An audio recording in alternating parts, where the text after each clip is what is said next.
repart. Dès qu'on s'est tous installés, dès que vous vous êtes installés, dès que moi-même j'ai retrouvé mes notes, ça repart. Ça va être encore mieux que la séance inaugurale, qui était formidable. Donc vous êtes là pour le vrai sujet en fait, la confiance. Comment retrouver la confiance? Pour tout vous dire, on a beaucoup travaillé entre nous et nous avons établi la confiance entre nous. Donc ça promet pour la suite. Donc, j'ai 4 intervenants. Je commence par Sybille Veil, qui est une élève de l'ENA, conseiller à l'Élysée, qui est à l'assistance publique, puis à Radio France depuis 2015, et ensuite PDG depuis 2018. Elle vient d'écrire un livre, Au commencement était l'écoute, en finir avec la société du défouloir, c'est vraiment le bon sujet, aux éditions de l'Observatoire. Je rappelle que tous les livres que je vais présenter seront dédicacés à partir de 16h à la FNAC, là-haut. Donc, parce que beaucoup de personnes présentes ici ont écrit un livre. Gabrielle Alperne, qui est une philosophe normalienne en philo, et qui est une spécialiste de l'hybridation. Elle va nous expliquer ce qu'elle veut dire. Et elle a aussi écrit un livre avec un joli titre, Tous centaures, éloge de l'hybridation, qui est, lui, aux éditions Le Pommier. Je ne sais pas si c'était un pommier hybridé, mais vous nous le direz, évidemment. Jacques Aschenbroich, qui est l'ancien qui a fait l'école des mines, qui est passé à la Datar, à l'ANVA, lui aussi dans un cabinet ministériel, parce que nous sommes en France, beaucoup de gens ici sont passés dans des cabinets ministériels, passé ensuite à Saint-Gobain et qui a présidé longuement Valeo et qui a quitté les fonctions exécutives pour présider Orange.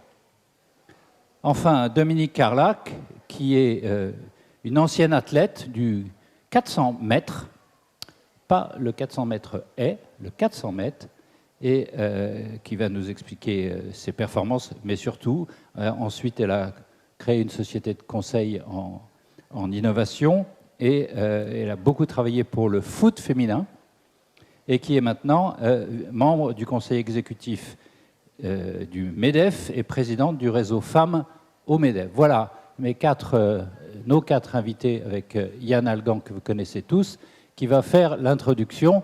Donc, peut-on passer, j'ai oublié mes lunettes, peut-on passer d'une société de défiance à une société de confiance?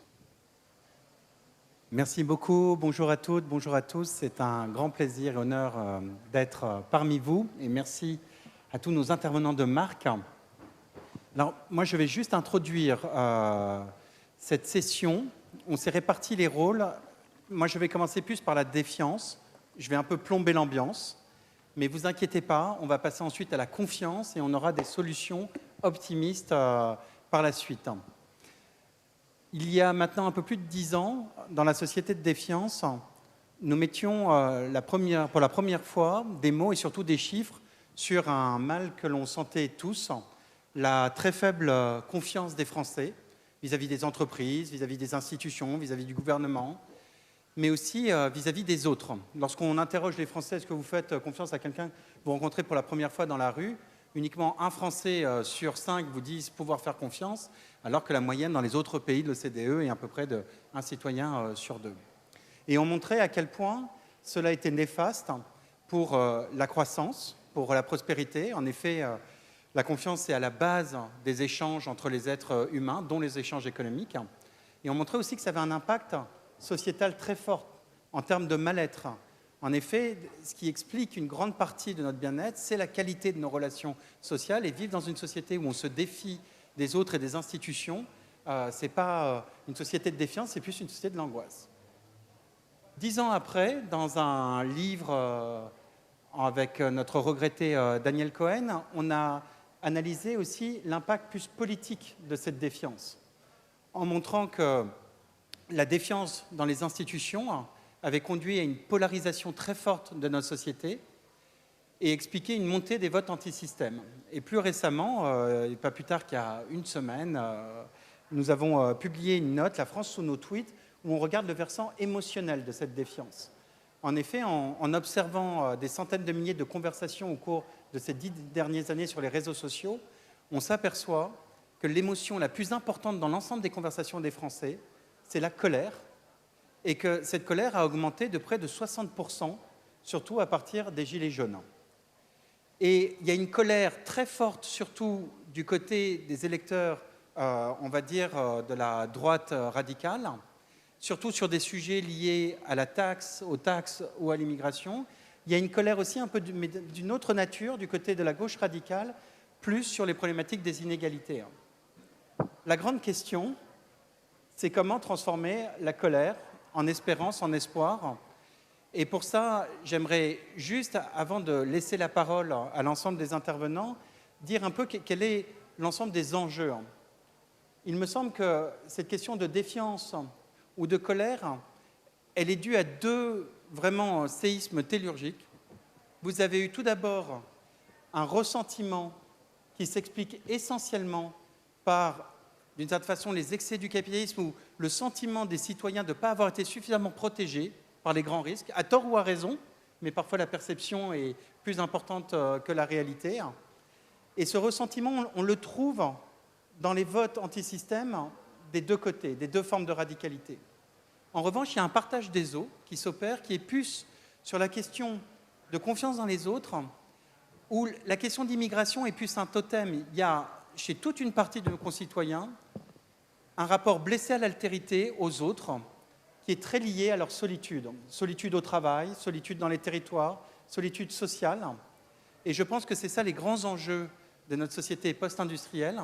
En passant de la société industrielle à la société post-industrielle et numérique, on est passé d'une société de classe à des sociétés d'individus isolés, beaucoup plus isolés.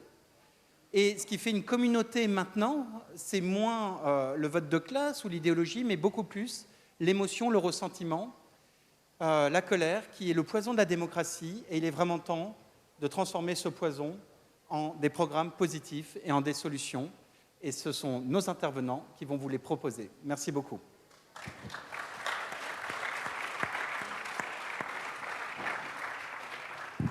Merci Yann. Alors tu as fait allusion à un livre que tu avais écrit avec Daniel Cohen, Martial Foucault et Elisabeth Beslay, qui s'appelle « Les origines du populisme » et que vous trouverez lui aussi à la FNAC tout à l'heure et que tu dédicaceras à 16h, je rappelle. Voilà, commençons par vous, Sybille Veil, donc les médias. Et donc, dans ce climat de défiance croissante, pour vous, les dérèglements de l'écosystème médiatique les ont accélérés, ou accéléré cette défiance. Merci. En tant que média, on regarde beaucoup comment l'opinion évolue, et ce qui nous frappe beaucoup, c'est ces dernières années, un sentiment qui monte que le monde est devenu plus complexe. Pas plus difficile, mais plus complexe. Quand c'est plus complexe, c'est-à-dire qu'on ne le comprend plus, et donc c'est beaucoup plus désespérant que quand on sait quels sont les problèmes et qu'on peut aller les affronter. Et ce qu'on voit, c'est que toutes les causes économiques et sociales qui conduisent à cela, sur lesquelles je vais parvenir parce que ça va être beaucoup discuté pendant ces journées, elles sont accélérées, catalysées par un système, par une économie médiatique qui s'est totalement bouleversée sous l'effet du numérique ces dernières années. Pour faire un peu d'histoire, après la Seconde Guerre mondiale, il y avait un consensus pour réguler les médias de masse, parce qu'on avait observé que pendant les années 30, la radio, média de masse, avait été utilisée pour diffuser des paroles violentes et avait sans doute accompagné la montée des extrêmes dans les pays européens. Donc après la Seconde Guerre mondiale, ont été définies des règles de modération, le pluralisme, la neutralité, l'impartialité, qui devaient dicter l'écosystème des radios puis des télévisions. Au fur et à mesure qu'on s'éloignait de la Seconde Guerre mondiale et de la mémoire de ses ravages, cet appétit pour la modération et le consensus s'est estompé. On a vu apparaître de nouveaux acteurs et donc est progressivement arrivée l'économie de l'attention qui a accompagné la montée aussi de l'individualisme croissant tel qu'on le connaît aujourd'hui et qui est extrêmement fort. Et cette économie de l'attention, c'est sur celle-ci que les réseaux sociaux prospèrent aujourd'hui et qu'ils ont totalement systématisé. Alors, quelques évolutions qu'ils ont apportées, qui sont aujourd'hui connues. La première, c'est qu'ils poussent, ils accélèrent la viralisation des contenus les plus émotionnels, parce que c'est ceux qui font que vous allez y passer le plus de temps et que vous cliquez. Et ils le font avec des émotions, et on voit que les réactions sont beaucoup plus fortes sur les contenus qui sont liés à l'indignation, à la colère, à la haine. Et d'ailleurs, Yann Algan a fait une étude récente qui montre à quel point la colère est une émotion qui se diffuse beaucoup aujourd'hui dans les conversations sur certains réseaux sociaux. C'est accru par aussi l'anonymat qui règne sur ces réseaux, qui fait qu'il y a de moins en moins de limites dans les propos qui peuvent être tenus. Que ce soit la violence des mots, que ce soit la violence des images aussi.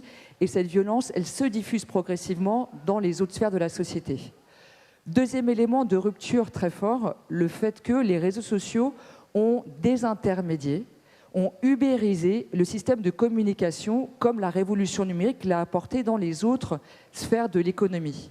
Ça veut dire qu'aujourd'hui, n'importe qui peut s'exprimer, peut mobiliser les autres, peut réagir. Et ça change fondamentalement les choses, parce qu'on est dans une horizontalisation aujourd'hui de la prise de parole grâce à ce que les réseaux sociaux ont permis de libérer. Mais avec des conséquences, et on a vu à quel point ces dernières années, des mouvements sociaux importants comme les Gilets jaunes, comme les violences urbaines après le décès du jeune Noël, ont pu être amplifiés par la viralisation des images de violence qui étaient très présentes sur les réseaux. Autre point important, c'est que les politiques eux-mêmes, en fait, ont utilisé cette désintermédiation en essayant d'avoir un lien direct avec l'opinion sans passer par les médias. Celui qui avait commencé, c'est Barack Obama, d'une manière subtile. Celui qui ensuite l'a fait de manière beaucoup plus provocatrice et forte, ça a été Donald Trump, qui a popularisé le mot de fake news. C'est lui le premier qui a commencé à parler de fake news, et ça lui suscitait tellement de retweets sur son compte Twitter qu'il a amplifié en stigmatisant ce que pouvaient dire les médias et en disant « regardez, ce sont des fake news ». Donc il y a eu de nouveaux intervenants qui ont démultiplié les fausses informations, qui ont démultiplié la critique. Ça s'est traduit par une hausse de la défiance envers les médias traditionnels, qui eux-mêmes ont pu reprendre aussi à leur compte certains codes des réseaux sociaux. Ça s'est traduit aussi par une montée de la critique qui, naturellement, affecte aussi fortement les institutions et les responsables politiques. Et donc, c'est ça le dérèglement du système médiatique qui accroît une défiance, et cette défiance, elle contribue à la polarisation des opinions qu'on peut connaître aujourd'hui. Ça veut dire que c'est une responsabilité très forte, parce que on attache beaucoup d'importance à la nourriture et au fait que ce soit sain. Ce qu'on met dans le cerveau des gens revêt une importance qui est absolument considérable et justifie que l'information soit un bien public. Ça veut dire que la manière dont elle est transmise, dont elle est modérée, dont elle est vérifiée, est un élément fondamental de la confiance et un pilier de la démocratie. Or, aujourd'hui, ce qu'on voit, c'est qu'il y a une asymétrie de régulation qui est très forte entre ce qui se passe dans les médias et ce qui peut se passer dans les réseaux sociaux. On voit aussi qu'il y a toute une partie de la population qui s'est saisie des réseaux parce qu'elle ne se retrouvait pas suffisamment visible et représentée dans les médias. Et la France, on le sait, est un pays où les médias sont très centrés à Paris. Il y a beaucoup de médias nationaux. Quand on se compare avec d'autres pays européens, on voit que les médias locaux sont beaucoup plus présents et jouent quelque part ce rôle aussi d'amortisseur de réconciliation autour de communautés d'appartenance qui ne sont pas des communautés d'appartenance autour d'émotions, autour d'opinions politiques, mais qui sont des communautés d'appartenance autour de lieux de vie. Voilà, merci beaucoup. Je vous repasse la parole tout à l'heure.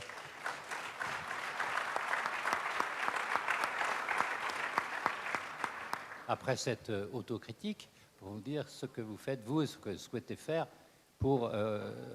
sur la question de la confiance. À vous, Madame la philosophie. Ce que vous expliquez, c'est que tout le monde s'est cloisonné, en vérité, dans son métier. Une formule qu'on utilise beaucoup aujourd'hui, qui est chacun dans son couloir de nage. Donc, vous enlevez les bouchons de nage et hop, tout le monde dans le grand bain. Expliquez-nous l'hybridation. Oui, alors avant peut-être d'expliquer l'hybridation, peut-être revenir effectivement sur ces fameux couloirs de nage.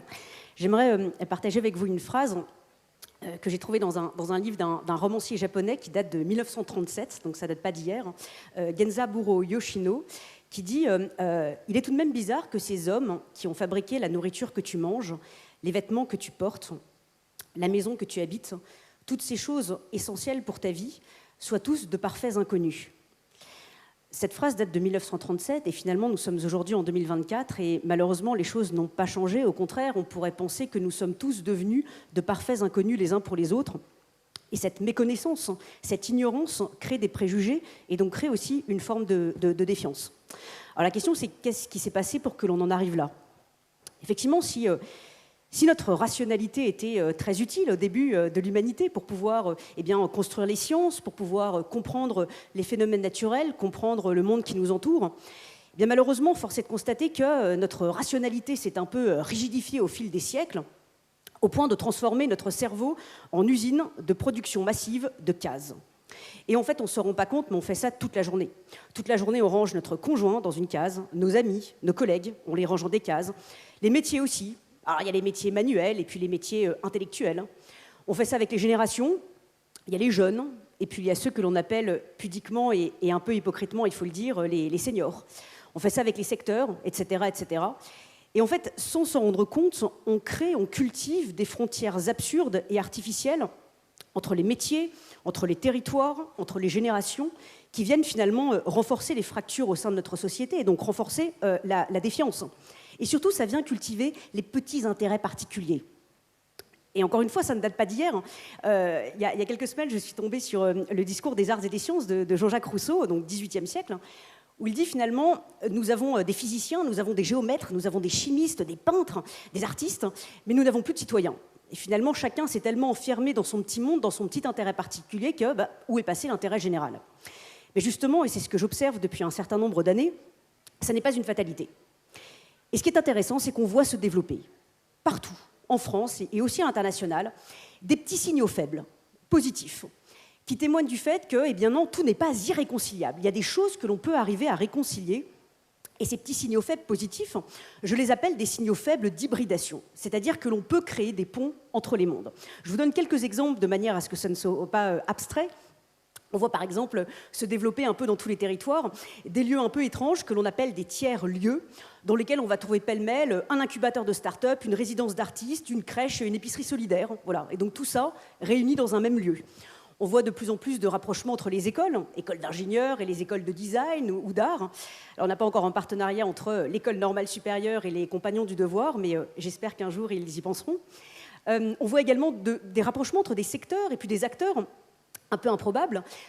Exemple, au plus fort de la crise énergétique l'année dernière, on a des directeurs d'hôtels, des directeurs de restaurants, des cantines scolaires, donc publiques, du privé, puis du privé très concurrentiel, qui ont décidé de s'associer et de mutualiser leurs biodéchets pour faire de la méthanisation et produire ensemble de l'énergie. Voilà, tout ça c'est de l'hybridation.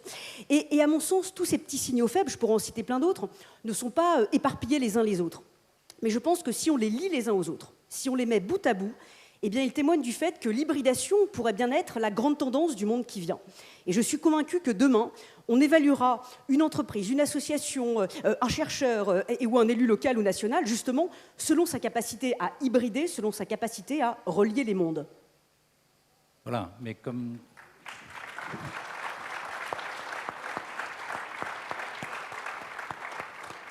Et qui va être jardinier ? Alors justement, c'est intéressant cette question que vous posez, parce que Aristote disait que le rôle du politique, c'est créer l'amitié entre les membres de la cité. Alors cette phrase, ça paraît assez banal de dire ça, et puis un peu à l'eau de rose, mais en fait, je pense que c'est important de le rappeler, parce que finalement, au vu de tous les programmes politiques que l'on peut voir, on pourrait penser que le rôle du politique est dans plein de choses, mais je pense qu'on ne pourra rien faire, aucun choc, aucun grand plan, aucun quoi que ce soit, s'il n'y a pas justement cette amitié entre les membres de la cité. Mais là où justement je suis légèrement en désaccord avec Aristote, c'est que pour le coup, ça n'est pas que le rôle du politique. Et l'entreprise, l'association, l'agriculteur, le start-upper, enfin tous les citoyens, on a tous un rôle à jouer, une responsabilité à jouer justement dans la création, la culture de cette amitié entre nous tous. Voilà, donc les responsabilités sont partagées. Voilà, vous me tendez la perche. On va passer maintenant justement à une grosse partie de la société civile que vous appelez à se réveiller, l'entreprise. Donc on commence par vous, Jacques. Quelle est la spécificité de l'entreprise dans cette question de la confiance ? Quand il y a des mots qui arrivent pour essayer de réfléchir, le mot défiance et confiance, immédiatement j'ai pensé aux confiance égale entreprise, défiance égale monde politique. Confiance égale rationnel, défiance égale l'irrationnel. Et j'ai essayé d'élaborer là-dessus. Pourquoi est-ce que le monde économique et les échanges marchands, comme on dit, sont basés sur la confiance? Simplement, s'il n'y a pas de confiance, il n'y a pas d'échange. Et pourquoi est-ce que l'entreprise est un monde de confiance? D'abord parce qu'il y a du rationnel, bien sûr, mais il y a surtout des échanges à tous les niveaux. Le conseil d'administration a son rôle, avec des personnes qui viennent d'horizons extrêmement différents, qui débattent sur des sujets, sur l'orientation, mais avec des données extrêmement précises sur les technologies, sur l'évolution des marchés, sur les clients, sur les concurrents. Et à partir de ces données, essaye avec la direction générale et les comités exécutifs, de trouver les meilleures solutions pour l'entreprise. Donc il y a le rôle du conseil d'administration, le rôle de la direction générale et du comité exécutif. Il y a le rôle des syndicats, avec des dialogues qui existent au niveau d'un certain nombre d'instances. Et puis il y a le rôle de l'Assemblée générale et de ce qu'on appelle les parties prenantes. Les actionnaires en font partie, mais aussi les clients, l'environnement. Et tout ça est basé sur une très forte rationalité, une très forte analyse permanente, avec des allers-retours pour essayer de comprendre en permanence l'évolution, avec des plans à long terme, et trouver le bon équilibre entre le court terme et le long terme, parce que c'est la chose la plus difficile dans une entreprise, en particulier quand il y a des disruptions technologiques comme on en voit aujourd'hui dans pratiquement tous les métiers, avec l'évolution des compétences, les recrutements nécessaires, l'internationalisation, les problèmes géopolitiques. Donc tout ça se fait sur le rationnel. Et face à nous, et c'est là un paradoxe, on voit de plus en plus le monde politique. Alors j'essaye peut-être un peu méchant vis-à-vis des hommes politiques qui nous entourent. Non, ils ne sont pas là. Mais ils ne sont pas invités cette année. Mais je pourrais ajouter l'ensemble des gens qui utilisent la parole. Je pourrais inclure, je peux faire beaucoup d'ennemis ici, zone économique d'Aix, mais les économistes, je les mettrais dans le même sac. Les sociologues, je les mettrais dans le même sac. Ce que j'appelle le monde irrationnel, où on est passé, mais c'est bien, c'est un peu la même chose, de la nuance au slogan. Il est beaucoup plus facile de vendre quand on dit en quelques secondes quelque chose de très provocateur, plutôt que quand on essaye de raisonner, de débattre, d'évaluer les pour et les contre, les dangers, les opportunités. Et donc, on est vraiment dans ce monde assez dual, où je trouve que l'entreprise continue de fonctionner de façon extrêmement rationnelle, extrêmement positive. Mais les mêmes personnes qui sont dans les entreprises, il y a 2/3 des Français qui ont voté pour les extrêmes aux dernières élections. Il est très vraisemblable que dans les entreprises que j'ai dirigées, 2/3 de nos collaborateurs aussi ont voté pour les extrêmes. Mais on ne le voit pas dans le fonctionnement quotidien de nos entreprises. Et la question que je me pose, et le débat est venu quand les deux mots sont arrivés, confiance et défiance, est-ce que ce monde de confiance qui existe dans les entreprises pourra continuer d'exister dans un monde où la défiance existerait? Ma réponse est plutôt oui, parce que le monde de fonctionnement est extrêmement structuré, à condition bien sûr que les extrêmes ne prennent pas le pouvoir et que ne viennent pas, parce que certains ont comme objectif premier de détruire les entreprises, qu'ils considèrent encore comme des lieux d'exploitation. Je me souviens, c'est une anecdote, je ne dirai pas qui c'était, mais une élue socialiste, il y a une petite dizaine d'années, voulait visiter nos usines. Sa préoccupation principale était de dialoguer avec les syndicats. Je lui ai interdit de le faire. Je lui ai dit, vous visitez l'usine, vous les rencontrerez, ils seront là dans les travis que vous visiterez. Sa conclusion à la fin, c'est de dire, tiens, vos collaborateurs ont l'air heureux et l'usine est propre et moderne. Et donc, elle avait encore une conception extraordinairement Zola du monde de l'entreprise, alors que le monde de l'entreprise est un monde qui investit en permanence dans le futur et qui se projette en permanence dans le futur en faisant cet aller-retour permanent entre le futur et le présent, cet équilibre dont je parlais entre le futur et le présent, entre le long terme et le court terme, en essayant en permanence de rationaliser le mode de décision dans un monde politique, et plus je le côtoie, plus je considère qu'il vit dans un monde très irrationnel. Merci beaucoup.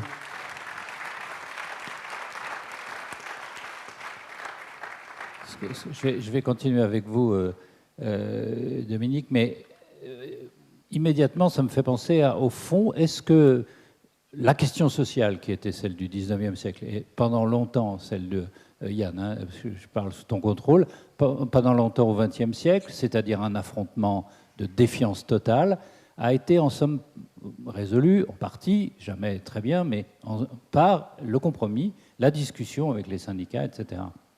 Et que c'est ce qui nous manque dans la société civile, où c'est l'inverse, on n'a pas de compromis, on ne sait pas le faire, enfin c'est peut-être pas le mot qu'il faudrait trouver, mais est-ce que les entreprises ont résolu ce problème de confiance? Dominique. Bonjour à toutes et à tous. D'abord, permettez-moi de remercier les organisateurs de ces rencontres de l'Est, parce qu'elles ont fait preuve d'agilité, les équipes, et merci, et je salue tout particulièrement Jean-Hervé Lorenzi. Alors oui, le constat est partagé.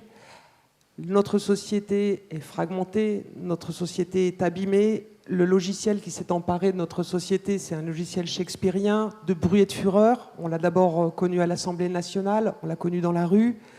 Et donc face à ce logiciel, qu'est-ce qu'on trouve? On trouve effectivement une civilisation qui, sur TikTok, fait que l'opinion publiée devient l'opinion publique, qui oublie le raisonnement, la révolution, le rire aristotélicien. Qu'est-ce qu'on trouve? On trouve une civilisation de l'immédiateté, de mode passagère, de mode évanescence. Qu'est-ce qu'on trouve? On trouve le buzz et le clash qui l'emportent, ils font que le conflit devient la norme. Le conflit dans la société devient la norme. Et en définitive, l'intérêt général se délite au profit de particularismes antagonistes. Alors en définitive, effectivement, face à ces deux mots, confiance et défiance, la défiance l'emporte, la confiance se délite et la défiance prospère. Alors sombre tableau, me direz-vous, mais sombre tableau qui est devenu finalement une banalité. Et heureusement qu'on a ce genre d'échange ici, où il semble de plus en plus difficile de trouver les lieux où on fera société, tout simplement. Où sont les lieux où on fait société? Alors, beaucoup dans ce maelstrom, beaucoup d'institutions, beaucoup de structures résistent mal, beaucoup de structures sont chamboulées et, j'ose dire, essayent de survivre. Et j'ai une conviction, c'est que parmi celles-ci, on trouve les entreprises qui ne font pas tous les matins la une des journaux, qui, même si le rapport au travail a considérablement évolué, a été challengé en mauvais français, néanmoins, quand on fait des études statistiques d'opinion publique dans les entreprises, 75% des salariés nous déclarent être heureux en entreprise. C'est un des rares lieux où les gens sont encore heureux en entreprise. Pourquoi? Parce que l'entreprise est devenue une valeur refuge, lieu de stabilité et de pérennité. Et ma conviction, c'est qu'effectivement, l'entreprise est un acteur clé pour faire s'immiscer à nouveau la confiance dans notre société. Pourquoi? Parce que l'entreprise est une solution économique où on crée encore de la valeur. L'entreprise est une solution sociale où on peut encore prendre l'ascenseur social. L'entreprise est une solution écologique où on investit massivement dans les transitions. Et enfin, surtout, comme vous l'avez introduit, l'entreprise est un lieu de dialogue où on a encore quelque chose qui est structuré autour du dialogue social au sein de l'entreprise et entre les entreprises avec les partenaires sociaux.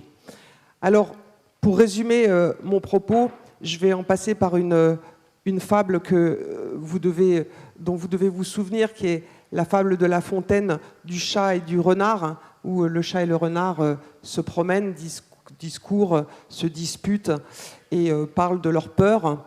Et puis le renard dit « Moi j'ai plein de solutions pour faire face à la peur, et notamment les chiens qui pourraient nous attaquer. » Et puis le chat dit « Moi j'ai qu'une solution. » Arrivent les chiens, et le renard qui se vantait se fait manger parce qu'il n'a pas le temps de trouver parmi toutes les solutions la bonne, et le chat s'échappe et a cavalé et grimpé dans un arbre et se sauve. Qu'est-ce que je veux dire par là? C'est que nous n'avons qu'un choix, il faut qu'il soit le bon, et c'est celui de l'entreprise, en tout cas ma conviction. Alors, il faut aller plus loin. Il faut aller plus loin. Que les entreprises doivent-elles faire?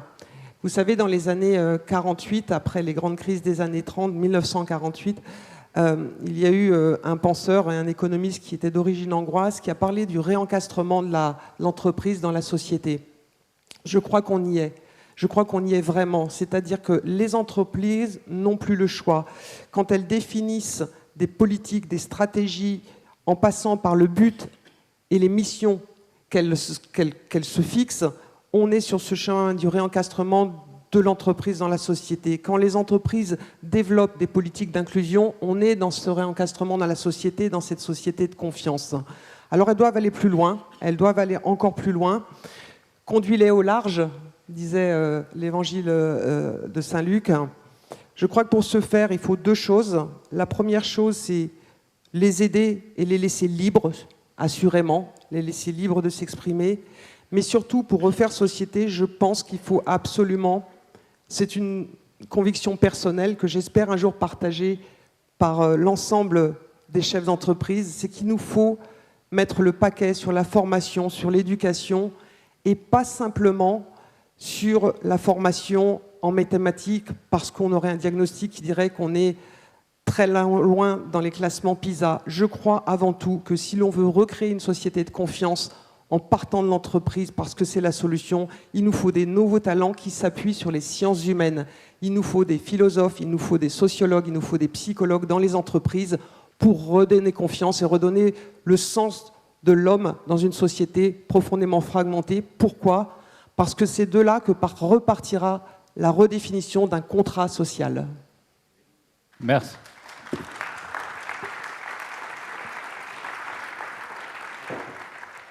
Merci beaucoup. Voilà un discours optimiste sur les entreprises. Gabriel Alpern, est-ce que vous le partagez? Parce que l'entreprise, c'est quand même assez cloisonné en métier, en chef et en sous-chef, alors que c'est le contraire de ce que vous pensez. Oui, c'est pour ça qu'effectivement, l'entreprise, comme d'autres mondes, même d'ailleurs aussi les laboratoires de recherche, voilà, tous les mondes doivent effectivement se poser cette question-là et finalement apprendre à faire ce petit pas de côté et se remettre en question. En fait, si l'on veut que ça puisse fonctionner, il faut une forme un peu d'esprit de transgression. Voilà, et j'ose le terme de transgression, et on peut assumer cet esprit de transgression parce qu'à mes yeux, c'est une transgression généreuse. Je vous donne un exemple. Pendant la crise sanitaire, il y a quelques entreprises, et je sais que certaines continuent à le faire, qui ont ouvert leurs portes la nuit et le week-end pour accueillir des sans-abri. Voilà. Et donc je sais que certaines continuent à le faire. Et donc ça, pour le coup, c'est une sacrée transgression des frontières physiques même, d'ailleurs, du lieu, des frontières mentales aussi, et donc qui effectivement indique qu'il y a en tout cas un chemin ou quelque chose à construire. Mais peut-être que si l'on veut que ça puisse fonctionner pleinement, il va peut-être falloir aussi remettre en question notre rapport au temps. Et cette problématique de défiance-confiance interroge aussi notre rapport au temps. Dans une autre vie, j'ai travaillé dans différents cabinets ministériels, et je me souviens qu'il y avait un certain nombre de plumes politiques qui étaient des historiens. Voilà. Et je pense qu'il n'est pas anodin de confier la plume politique à des historiens, parce que malheureusement, eh bien, ils vont toujours finalement inscrire des décisions, des politiques publiques par rapport au passé. Comme si le passé était une grille de lecture ou une grille de justification du présent et de l'avenir. Même nous tous, à l'échelle parfois personnelle ou professionnelle, on prend toujours des décisions par rapport au passé, comme s'il fallait sans cesse être cohérent avec soi-même. Et alors, il ne s'agit pas de faire table rase du passé, mais il s'agit peut-être de se dire que la vraie question aujourd'hui, c'est la fidélité au passé, ou c'est pas peut-être plutôt la fidélité à l'avenir. Et il y a des défis dans l'avenir. Et si l'on veut que cette confiance soit pleine et entière, il va peut-être effectivement falloir peut-être retrouver le sens de l'avenir. Juste pour rester sur...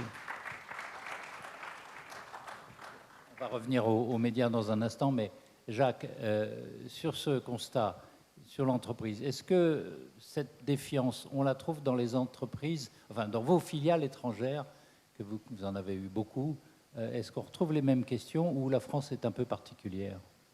Je crois qu'on ne fait aucune différence entre ce qui se passe en France et ce qui se passe en dehors de France, en ce qui concerne le mode de gestion, le mode de fonctionnement, le mode d'évolution de nos collaborateurs. Absolument pas. Je voudrais revenir sur ce qui a été dit, des entreprises qui sont cloisonnées, hiérarchisées, le chef, le petit chef, le sous-chef, etc. Je pense que là aussi, c'est une vision assez passéiste des entreprises. Il y a une extraordinaire évolution du mode de management des entreprises, une collaboration entre les équipes au niveau internationales, sur des projets qui essayent de décloisonner les entreprises, et celles qui arrivent justement à se décloisonner, alors je n'utilise pas le mot hybridation, je préfère le mot décloisonner, sont celles qui avancent le plus vite. Et je pense que dans ce monde qui est fragmenté, dans ce monde qui a beaucoup de difficultés, celles des entreprises qui réussiront sont celles qui maîtriseront les technologies et qui arriveront à avancer très vite. Un peu comme dans le 400 mètres, il faut être plus rapide que ses concurrentes ou ses concurrents si on veut gagner. Et on est dans la compétition permanente.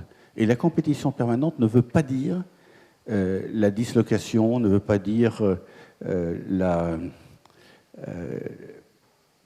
le vol des ressources naturelles, ne veut pas dire le non-respect de l'environnement. Ça prend en compte tous ces éléments et on voit que les entreprises, alors peut-être poussées par... je pense qu'elles sont davantage poussées par leurs clients aujourd'hui que par les ONG ou par les politiques, prennent en compte toutes ces considérations, les considérations internes et de compétitivité, parce qu'il n'y a pas d'avenir d'une entreprise sans compétitivité, mais aussi de l'ensemble des préoccupations liées à la formation, liées à l'environnement, liées au respect des droits humains. Et dans un monde où le mot politique, la parole politique n'a plus de sens. Je vais prendre deux exemples qui sont assez récents. L'un, c'est de dire il faut simplifier, la simplification. Et dans le même temps, on crée deux monstres qui sont l'un le devoir de vigilance et l'autre CSRD. C'est 1000 indicateurs qu'on demande aux entreprises de suivre, dont certains, moi je les ai lus les 1000, ils sont assez compliqués à comprendre. Donc on parle en même temps de simplification et on complexifie. Et ce qu'on attend quelquefois du monde politique, on devrait attendre du monde politique, qui est la protection en particulier des citoyens et des entreprises, on est en train au contraire, par un certain nombre de règles, d'augmenter le risque juridique de ces entreprises en France et en Europe, alors que ces règles juridiques, on est en asymétrie totale avec ce qui se passe dans d'autres pays, en particulier nos grands concurrents qui sont les Américains et les Chinois. Donc la parole politique n'a plus de sens, alors que je pense que dans l'entreprise, la parole, le sens, l'orientation continuent de faire adhérer, c'est ce que vous disiez, Dominique, 75% des collaborateurs globalement dans notre pays et probablement dans le monde adhèrent à la stratégie et à la politique de l'entreprise. Merci Jacques.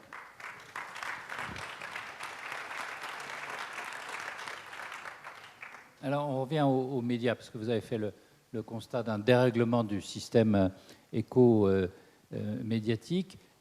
Sybille Veil, qu'est-ce qu'on peut faire et qu'est-ce que vous faites ? Alors, tout d'abord, moi, je voudrais dire qu'on est à l'aube d'une révolution, sont encore plus forte que les précédentes, qui est celle de l'intelligence artificielle. Or, celle-ci va avoir des conséquences extrêmement fortes, ne serait-ce que sur l'information.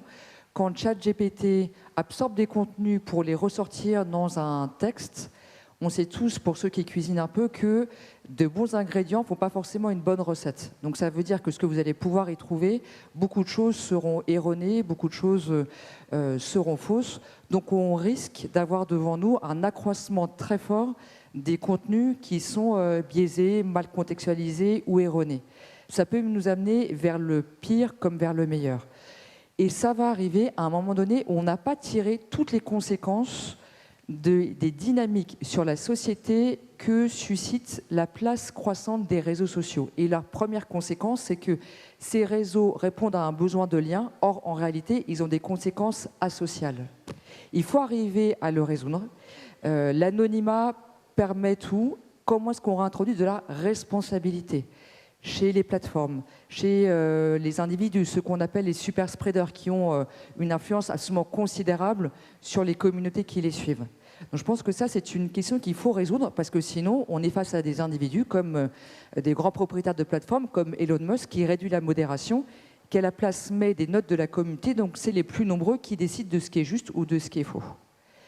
Donc ça, c'est un sujet, il faut aller au bout, sans naïveté et avec de la responsabilité sur les conséquences que ça a sur nos jeunes, sur les adolescents, tous ceux qui, aujourd'hui, s'informent, vivent vivent avec leurs proches de plus en plus dans cette sphère de réseau social. Deuxième élément important, et là c'est vraiment sur les médias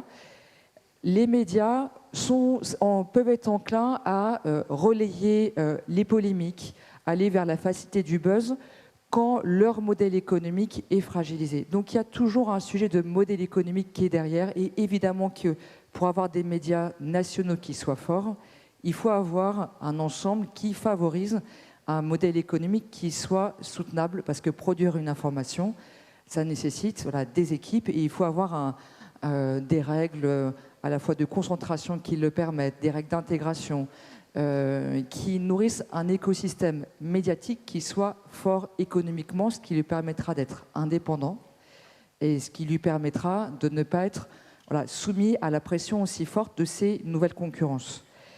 Et à la fin des fins, la question qui se pose à tous ces acteurs, c'est comment recréer du lien, comment faire en sorte qu'une partie de la population qui s'est emparée des réseaux parce qu'elle ne se trouvait pas refléter, exister dans les autres sphères, puisse se retrouver dans les contenus qui sont proposés, dans les discours qui sont tenus, y compris de la part des responsables politiques. Donc c'est comment est-ce qu'on fait en sorte que tous les ressentis soient bien exprimés et que ce soit fait non pas pour faire du buzz, mais pour expliquer, pour comprendre et permettre à chacun de se sentir en maîtrise d'un monde qui est devenu de plus en plus complexe.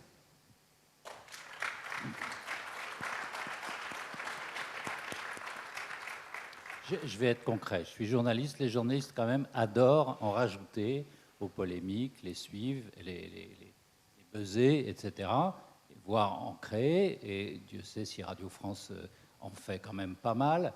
Donc comment vous gérez les journalistes, cette tendance des journalistes à précisément en rajouter sur les polémiques, les dérisoires et les moqueries? Comment vous faites? Alors, vous avez tout à fait raison, on n'est pas parfait, mais on se remet en cause continuellement. Et ce que vous venez de dire est très juste. Et ces dernières années, on a eu de cesse de se dire notre enjeu, c'est de ne pas perdre l'actif majeur qui est la confiance du public. Comment est-ce qu'on le fait? On a énormément travaillé les principes de déontologie de nos journalistes. Et ça m'a amené d'ailleurs à prendre des décisions assez dures ces derniers mois pour ceux qui ne les respectaient pas. On a essayé d'expliquer comment fonctionnait. Humoriste que vous avez, un humoriste, c'est ça que vous un humoriste, des journalistes aussi. Ça nous amène aussi à nous remettre en question en expliquant comment on fonctionne. On a ouvert nos rédactions, on fait venir du public pour comprendre comment on le fait, parce que c'est doublement vertueux, ça permet que le public comprenne comment on fonctionne, et ça nous oblige, nous, à nous remettre en cause, dans les choix des sujets, pas prendre la polémique qui monte, mais essayer d'être à contre-courant de ce dérèglement que j'ai essayé de décrire. C'est pas facile. Il se trouve qu'on a la chance d'être un média de service public, donc ne pas avoir la même contrainte sur l'audience et donc devoir suivre un cap qui est celui du rôle que l'on joue dans un système d'information qui inspire confiance. Et donc on a fait de la confiance vraiment notre principale priorité dans les choix et dans l'organisation qu'on met en œuvre. Merci beaucoup.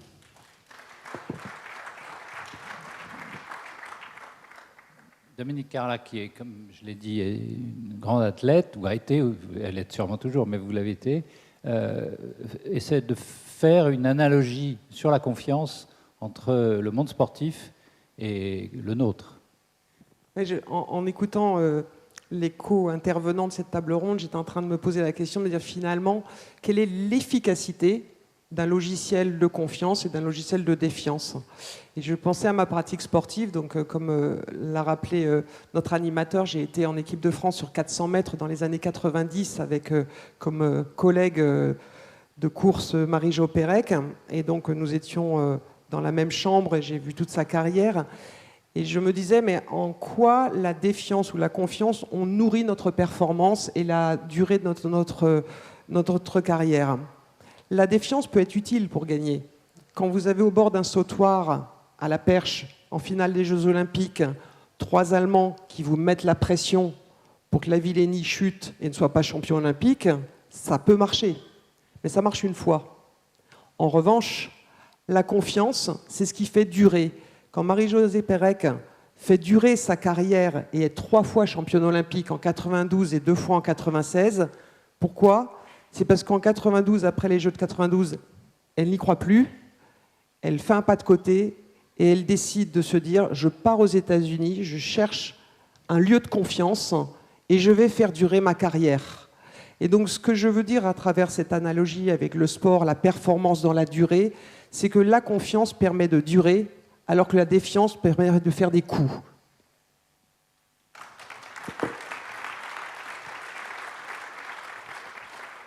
Alors, avant que Yann, tu reprennes la parole pour conclure un peu cette session, je vais passer la parole à la salle, s'il vous plaît, en rappelant que vous posez des questions, donc vous ne faites pas de longs discours pour nous raconter votre vie. Madame, au fond, là-bas, on peut commencer par une dame.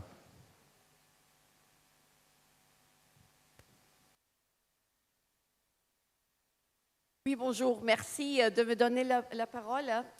Moi, je suis allemande, mais j'ai suivi les choses en France pendant beaucoup de temps. Et Monsieur Aschenbroich, ce que je suis demandé, quand vous avez dit que, voilà, peut-être deux tiers dans des entreprises que vous avez gérées ou gérées encore ont peut-être voté extrême. Donc, comment est-ce que vous expliquer ce fait ou ce phénomène, parce que voilà, on pense une entreprise, c'est rationnel, on sait que 75% des employés se sentent bien, et quand même. Merci beaucoup. Jacques, c'est vous qui êtes concerné. Je n'ai pas la réponse à cette question, mais bien entendu, je fais simplement une analogie. Dans nos entreprises, la politique n'entre pas dans l'entreprise. Les débats y sont. On peut ne pas être d'accord. D'abord, il y a des débats au conseil d'administration. J'imagine qu'il y a des débats dans les comités exécutifs. Il y a des débats aux assemblées générales. Il y a des débats avec nos syndicats. Mais dans le même temps, nos collaborateurs font partie du monde public. Et ce que j'ai dit, c'est qu'il n'est pas impossible, alors j'aurais peut-être dû être un peu plus prudent, il n'est pas impossible que, même s'ils se sentent bien dans les entreprises, et je reviendrai un instant sur ce sujet de confiance dans les entreprises, il n'est pas impossible qu'étant des citoyens, ils aient voté aux extrêmes. Je n'en sais rien, parce qu'ils ne viennent pas. Le monde politique ne rentre pas dans les entreprises et le débat politique n'est pas dans les entreprises. Moi, j'aime dire que la chose la plus importante des entreprises, c'est la confiance. Et la confiance des clients. Si vous perdez la confiance des clients, l'entreprise est morte. Et donc, cette confiance, elle est en permanence dans l'entreprise, elle est en permanence vis-à-vis des clients. Parce que les clients, ce qui est assez incroyable quand on écoute le monde politique, il ne comprend pas que la personne la plus importante dans une entreprise, ou les personnes les plus importantes, ce sont les clients. Sans les clients, il n'y a pas d'entreprise. Et après, ce sont les collaborateurs. Et il faut faire comprendre aux collaborateurs que les personnes les plus importantes, ce sont les clients. Le patron, finalement, il est moins important que les clients, et il est moins important que les collaborateurs. C'est celui qui fait en sorte que la direction soit maintenue dans une période où le monde est complexe. Mais cette confiance des clients, c'est l'actif le plus important d'une entreprise. Et ce que je voulais dire tout à l'heure, c'est que je ne sais pas comment votent les personnes, les collaborateurs des entreprises que je dirige ou que j'ai dirigées, mais il n'est pas impossible qu'étant dans un univers politique, ils votent comme la moyenne de la population. Je n'en sais rien, mais ce qui est important, c'est que ça ne rentre pas dans l'entreprise. Dominique, un mot. Je pense que pour compléter la question et la réponse, c'est qu'il faut bien distinguer le salarié et le collaborateur du citoyen. Dans nos entreprises, les salariés et les collaborateurs sont plutôt heureux et plutôt massivement heureux. Pourquoi ? Parce qu'en fait, la confiance en entreprise, elle repose sur 3 choses. L'exemplarité, le dialogue et la capacité à se projeter. Tout l'inverse, finalement, du contexte politique qui fait que nos salariés devenus citoyens peuvent aller vers les extrêmes.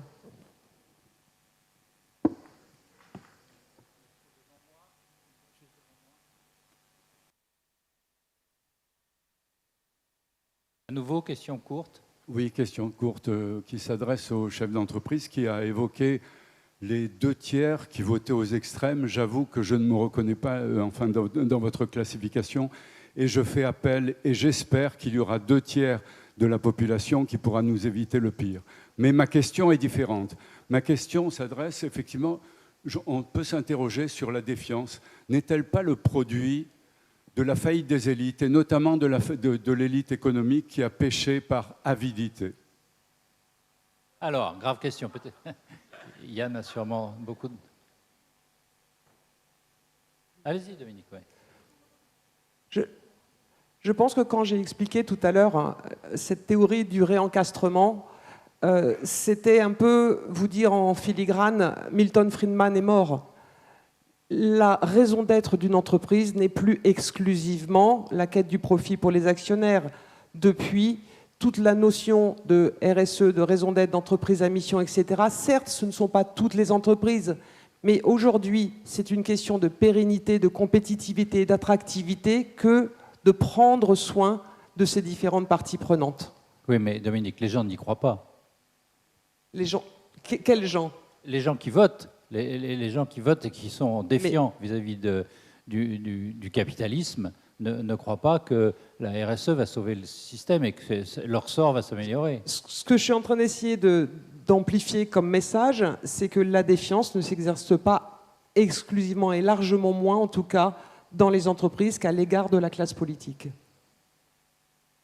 Je vais revenir sur ce point, si vous me permettez. L'avidité. Il y a des études annuelles qui sont faites par la FEP ou par des organismes sur le partage de la valeur. Dans le partage de la valeur, qui prend le plus de l'entreprise? Ce sont bien entendu les salariés. Ensuite, c'est les investissements. Ensuite, c'est l'État. Et de façon extrêmement marginale par rapport aux trois premiers, les actionnaires. Donc l'avidité, il faut faire extrêmement attention, parce que c'est un mot polémique aussi. Ils s'en mettent plein les poches. Et même, j'entends dire que des chefs d'entreprise décident de leur salaire. Vous n'avez jamais vu ce que c'est que le débat dans un conseil sur la juste rémunération des mandataires sociaux et la juste rémunération des collaborateurs au niveau des COMEX et des principaux dirigeants. C'est un vrai débat qui est lié à celui que je viens d'évoquer sur le partage de la valeur. Mais cette polémique sur le partage de la valeur, sur lequel on dit ce sont les actionnaires qui prennent le plus, c'est à l'encontre des chiffres, c'est à l'encontre de ce que j'appelais tout à l'heure le rationnel, et c'est souvent des polémiques qui sont développées par ceux qui veulent détruire les entreprises et qui veulent en faire, comme je disais tout à l'heure, des endroits de non-droit, alors que ce qui fait la force de l'entreprise, c'est justement la partie extrêmement rationnelle de son fonctionnement et le fait que ce sont des organisations qui respectent des règles qui sont extrêmement strictes. Bon, vaste débat. Une question ici pour le jeu. Ah, non, là, oui. Il était avant.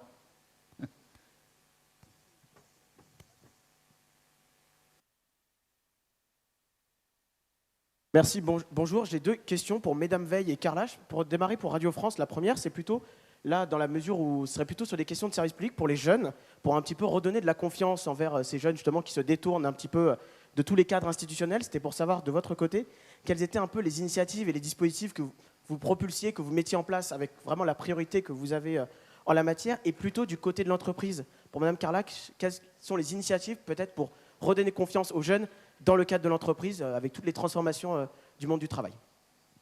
Merci à vous. Sybille Veil. Voilà, vu le temps qui nous reste, je ne pourrais pas tout développer, donc si vous voulez qu'on s'en parle après, je le ferai. Très rapidement, en fait, ce qu'on constate aujourd'hui, très schématiquement, c'est qu'il y a une rupture entre les générations qu'on n'avait jamais connues. Ceux qui sont de ma génération regardaient la télévision, écoutaient la radio, pas la même que leurs parents, mais l'écoutaient. Aujourd'hui, on n'est plus dans des couloirs de nage séparés, on n'est plus du tout dans le même bassin. Les jeunes sont sur des réseaux qui sont organisés par génération, qui sont organisés de manière à vraiment dissocier. Donc nous, tout ce qu'on fait, c'est de se dire comment est-ce qu'on va les toucher. C'est un défi qui est considérable, je pense, pour les médias que nous sommes. C'est un défi colossal. Et donc on y dédie un média qui s'appelle Move, qui nous sert de laboratoire et qui se prolonge sur les réseaux. Moi, je voulais juste dire une chose dans ce qui a été dit précédemment. On suit beaucoup en fait les questions que se pose l'opinion. Et on voit à quel point, aujourd'hui, le sentiment de colère, il est nourri de tas de ressentis qui se sont développés dans les dernières années. Le sentiment croissant d'être, que certains gagnent avec la mondialisation, que d'autres n'y gagnent pas. L'accroissement aussi du standard de niveau de vie, qui fait que quand vous êtes dans un moment d'inflation, eh ben, certains ont l'impression de ne pas pouvoir avoir accès à des loisirs qui sont devenus normes. Il y a un ensemble de facteurs aujourd'hui qui font que nourrir une cocotte minute sociale et qu'effectivement, pouvoir la traiter, pouvoir la regarder, pouvoir mettre des mots sur cette complexité nous permettra de trouver des solutions collectivement. Merci. Dominique, juste un mot, et puis ensuite vous, et puis après Yann conclut. Très très vite. Alors, je vais vous frustrer. En fait, ce qu'on propose pour les jeunes, on ne le propose pas que pour les jeunes. Parce qu'en fait, depuis la fin du Covid, ce qui nous importe, ce qu'on perçoit dans le climat des entreprises, c'est une volonté accrue d'autonomie et de confiance liée à cette autonomie. Donc, ça a pour conséquence de nouvelles organisations du travail, notamment basées sur la flexibilité, premier sujet. Mais le deuxième sujet, qui est beaucoup plus compliqué à articuler avec le premier, c'est que, comme il y a eu le Covid et que tout le monde a eu peur de mourir, non seulement on veut de l'autonomie, donc une individualisation de son parcours, mais on veut aussi la protection du collectif. Et c'est là où c'est difficile pour les managers d'articuler une volonté d'individualisation de l'organisation du travail, des jeunes bien sûr, mais pas que, et puis en même temps on veut la protection du collectif et de la communauté. Très compliqué. Merci. Gabrielle Alperne, juste deux mots. Oui, en deux mots, j'aimerais juste peut-être rappeler les travaux d'Hannah Arendt qui nous rappelle que finalement les deux plus grandes angoisses de l'être humain, c'est l'angoisse de l'irréversibilité et l'angoisse de l'imprévisibilité. Et on a beau développer les technologies les plus sophistiquées, on a toujours ces deux grandes angoisses. Elle dit finalement, pour répondre à ces angoisses, il y a le pardon, la capacité à pardonner ou à demander pardon, donc avoir cette humilité, et puis aussi la capacité à promettre, et donc à tenir les promesses. Et donc si le pardon et la promesse ne sont pas possibles, ne sont plus possibles, alors à ce moment-là, effectivement, ces deux grandes angoisses reviennent encore plus sur le devant de la scène. Vive la philosophie. Yann, je te laisse conclure. Non, je tenais, au nom de tous les intervenants et du Cercle des économistes, à vous remercier tous pour votre participation. Merci à nos intervenants. On a pu vraiment couvrir de très nombreux sujets. Il y a beaucoup de vents contraires, mais il y a aussi des pistes. Ça passe par l'entreprise. La grande question, c'est qui est dans une grande entreprise encastrée, qui sont dans des entreprises beaucoup plus éloignées. Les routiers, les aides-soignantes privés sont peut-être moins encastrés dans les relations sociales. Donc comment est-ce qu'on crée un nouveau syndicalisme du XXIe siècle pour ces personnes? Il y a la grande question aussi de l'éducation. Comment est-ce qu'on investit et on apprend dès le plus jeune âge à nos jeunes générations à travailler ensemble. Et puis comment, dans une société de l'homo numericus et où le média joue un rôle de plus en plus important, on arrive aussi à réguler. On a très peu parlé, c'est peut-être symptomatique, des politiques publiques, des services publics qui ont peut-être aussi un rôle, surtout dans les territoires éloignés, pour recréer de la socialisation dans des sociétés de solitude. Merci beaucoup. Merci Yann, merci à vous quatre et merci à vous tous.